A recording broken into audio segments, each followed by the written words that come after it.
पटना में एक बालिका गृह है। इस बालिका गृह में मजबूर और बेसहारा लड़कियों को सरकारी संरक्षण में रखा जाता है, मगर इसी बालिका गृह से एक खौफनाक खबर बाहर आ रही है। इस बालिका गृह में रहने वाली कुछ लड़कियों ने इल्जाम लगाया कि न सिर्फ उनके साथ यौन शोषण होता है, बल्कि उन्हें बड़े बड़े लोगों और नेताओं के आगे जबरदस्ती परोसा जाता है। हालांकि बिहार पुलिस और बिहार सरकार इन इल्जामों को नकार रही है। बिहार पुलिस ने तो कोई एफआईआर तक दर्ज नहीं किया है, लेकिन पटना हाई कोर्ट ने मामले की जांच करने का फैसला किया।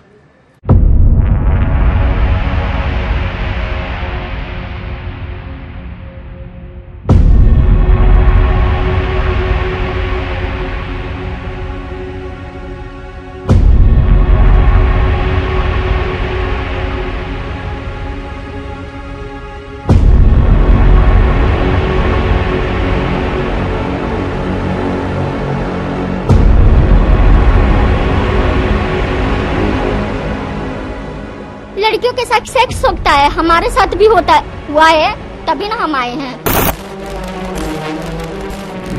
ये सब वंदना गुप्ता की वजह से है।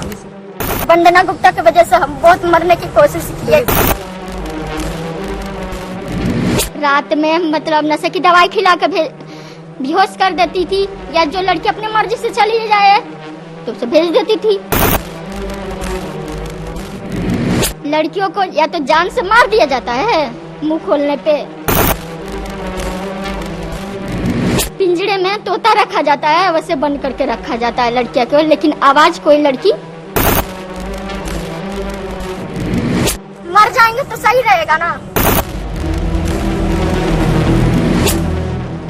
यहाँ जो कुछ है आपके सामने है, वो जो कुछ बोल रही है सबके सामने बोल रही है। सालों साल दिन रात खौफ के साए में घुट घुट कर जीने के बाद अब जब वो आजाद हुई है, अपने गुनहगारों के एक एक जुर्म का हिसाब कर लेना चाहती है, क्योंकि वो इन गुनाहों की सिर्फ चश्मदीद नहीं बल्कि एक ऐसी शिकार है जहां रहते हुए उसने जीते जी जिंदगी की उम्मीद ही छोड़ दी थी। जालिमों ने हालात ऐसे बना दिए कि मौत प्यारी लगने लगी, लेकिन मौत भी कमबख्त इतनी आसानी से कहां आती है। वंदना गुप्ता की वजह से हम बहुत मरने की कोशिश की है। अपने से काटी? हाँ, इसलिए कि मर जाएंगे तो सही रहेगा ना।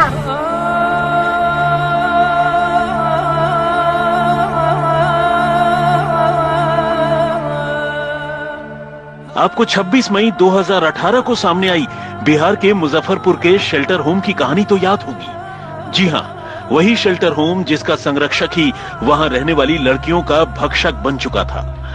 होम में रहने वाली लड़कियों का न सिर्फ वो खुद यौन शोषण करता था, बल्कि उन्हें जब तब अमीर और रसूखदार लोगों के आगे परोस दिया करता था। मामले की सीबीआई जांच हुई, जबरदस्त शोर मचा, गुनहगार को सजा भी हुई, लेकिन 4 साल गुजरते गुजरते सब कुछ पहले जैसा हो गया। हालात जस के तस हो गए और अब एक नए शेल्टर होम की वही पुरानी कहानी सामने आ गई।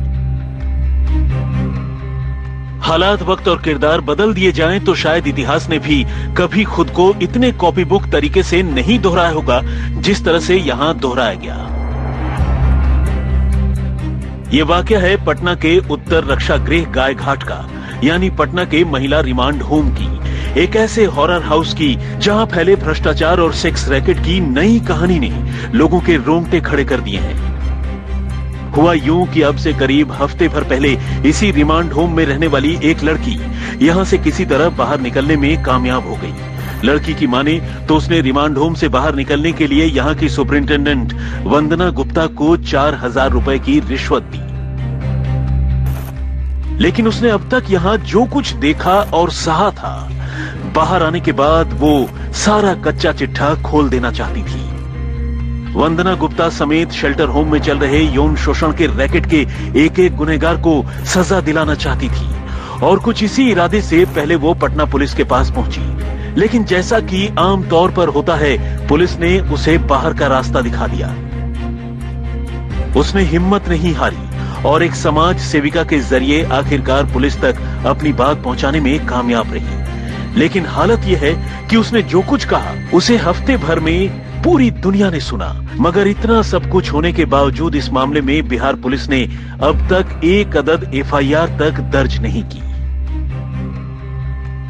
फिलहाल इस शेल्टर होम में करीब 500 लड़कियां रह रही हैं। इनमें 200 लड़कियां अपने घर परिवार से बिछड़ चुकी हैं, जबकि 300 लड़कियां लव मैरिज के सिलसिले में यहां रहने को मजबूर हैं। लेकिन इल्जामों पर यकीन करें तो ये पूरा का पूरा शेल्टर होम ही पीड़ित लड़कियों के शोषण का अड्डा है। कहने को तो शेल्टर होम में सीसीटीवी कैमरे भी लगे हैं, लेकिन कैमरों की निगाह से बचकर रात के अंधेरे में यहां वो काम होता है जो कोई सोच भी नहीं सकता।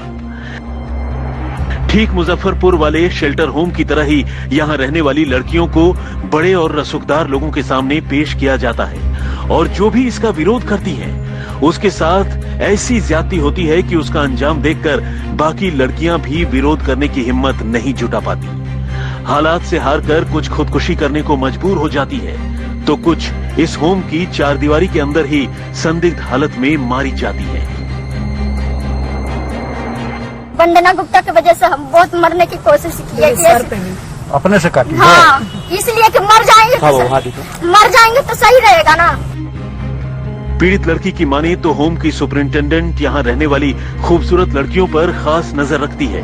होम में न सिर्फ लड़के बुलाए जाते हैं, बल्कि लड़कियां अपने यौन शोषण से इनकार न करे, इसलिए उन्हें कई बार खाने में नशीला पदार्थ मिलाकर दे दिया जाता है। खुद ये लड़की भी इस हालत का शिकार बन चुकी है। इल्जाम तो यहाँ तक है कि धंधेबाजों के आगे घुटने न टेकने वाली लड़कियों को साइकोट्रोपिक ड्रग यानी मनोचिकित्सा के लिए काम आने वाली दवाइयां देकर पागल तक बना दिया जाता है।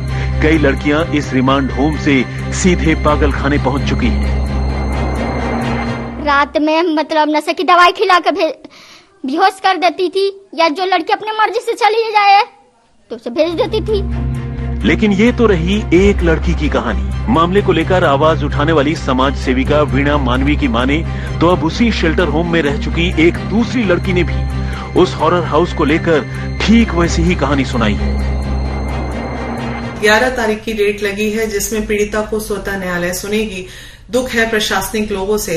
आज महिला विकास मंच जो है दूसरी पीड़िता को लेके महिला थाना में उनका कंप्लेन लिख के आई है। दूसरी पीड़िता भी सामने हमारे आ गई है, लेकिन इन तमाम प्रक्रिया में लगातार हमने एसपी को, एसएसपी को, साहब को भी हमने पीड़िता के सिक्योरिटी के लिए बात की थी। ये मामला अपने आप में संगीन तो है ही, लेकिन बिहार के एक रिटायर्ड आईपीएस ऑफिसर अमिताभ दास की चिट्ठी ने मानो इस मामले को और भी सनसनीखेज बना दिया है। दास ने हाईकोर्ट को लिखी एक चिट्ठी में खुलेआम ये इल्जाम लगाया है कि शेल्टर होम को लेकर जो भी सच्चाई सामने आई है वो तो सिर्फ एक झलक भर है। इस होम से पैसे वालों के साथ साथ बिहार सरकार के मंत्रियों तक को लड़कियों की सप्लाई की जाती है, और ये सब कुछ जांच से साफ हो सकता है।